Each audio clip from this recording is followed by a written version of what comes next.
전의 쇼츠에서 이어집니다. 현금이 아닌 부동산, 주식, 가상자산 등을 증여받았다면 세법에 따라 가액을 평가한 뒤 공제를 적용합니다. 재혼할 때도 똑같이 결혼자금 증여공제 혜택을 받을 수 있습니다.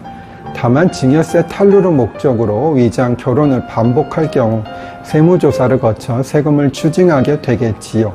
비싼 값에 자녀의 물건을 사주거나 싼 값에 파는 등의 방식으로 증여세를 탈루하려다 세무조사에서 적발된 경우에도 결혼자금 공제를 인정하지 않는다고 합니다.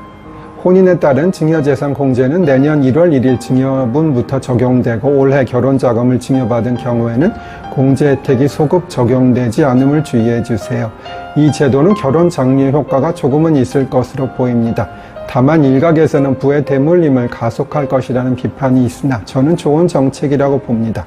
증여세 공제 한도는 2014년 이래 5천만 원으로 정해져 있습니다. 즉 5천만 원까지는 증여해도 세금이 없는 것이지요. 정부는 그 이후 물가 상승, 소득 확대, 결혼 비용 증가, 경제협력 개발기구 OECD 최고 수준의 국내 증여세 부담, 부모가 자녀의 결혼 비용을 지원하는 현실 등을 고려할 때 이번에 혼인 증여재산 공제 확대가 필요하다는 입장입니다.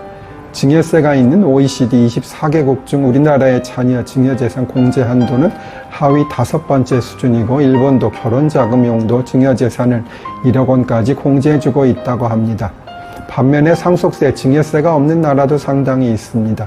2020년 10월 이건희 회장이 사망함에 따라 이재용 삼성전자 부회장을 비롯한 상속인들은 약 11조 원의 상속세를 내야 하는 상황이 되었다고 합니다.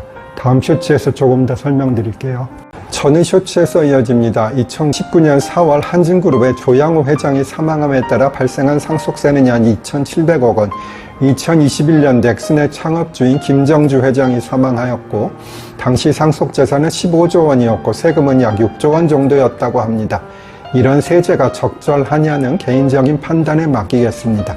다만 상속세, 증여세는 과표가 30억 원이 넘으면 50%를 세금으로 내야 합니다.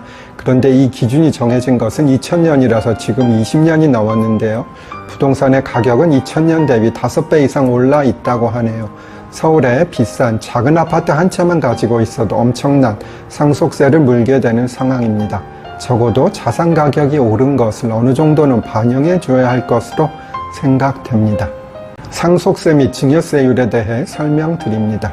1억 원 이하는 10%, 5억 원 이하는 20%, 10억 원 이하는 30%, 30억 원 이하는 40%, 30억 원 초과는 50%입니다. 만약 과세표준이 4억 원이라면 4억 원 곱하기 20%는 8천만 원 이렇게 계산이 되는 것이 아니고요.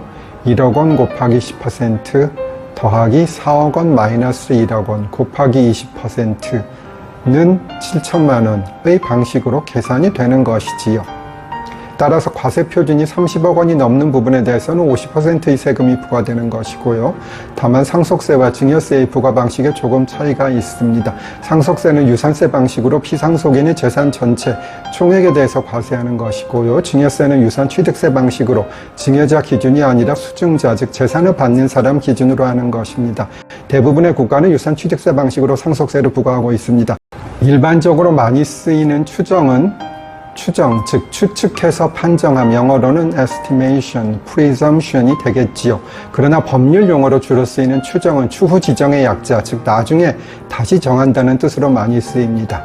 보통은 재판을 진행하면 다음 기일을 지정하게 됩니다. 그러나 예를 들어 관련 사건이 있는데 그 결과를 봐야 하는 경우 감정 신청이나 감정 촉탁 신청, 사실조회 신청 등 증거조사가 오래 걸려서 언제 결과가 올지 모르는데 그것이 와야 재판을 진행할 수 있는 경우 등에는 기일을 진행하면서 다음 기일을 지정하지 않고 관련 사건의 결과가 나오거나 감정 결과가 오면 그때 기일을 지정하게 됩니다.